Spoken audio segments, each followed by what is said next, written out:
बिस्मिल्लाहिर्रहमानिर्रहीम अस्सलामु अलैकुम वरहमतुल्लाहि वबरकातुहू। आबिदराजा चैनल की तरफ से आज मैं अपने दोस्तों को रसूलुल्लाह सल्लल्लाहु अलैहि वसल्लम का एक बहुत ही प्यारा फरमान सुनाऊंगा। उससे पहले मैं अपने तमाम दोस्तों से गुजारिश करूंगा कि अगर आपने अभी तक आबिदराजा चैनल को सब्सक्राइब नहीं किया तो ज़रूर कर लें ताकि डेली आप तक अच्छी अच्छी वीडियो पहुँच सकें।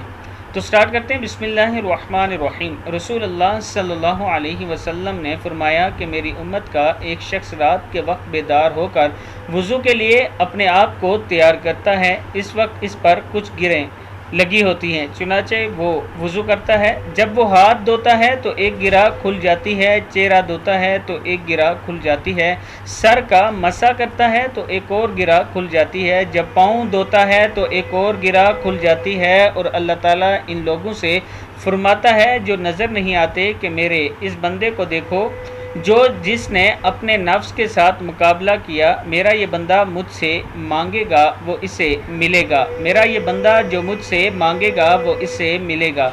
इस वीडियो पर आप दोस्तों ने खुद भी अमल करना है और आगे ज़रूर शेयर करना है।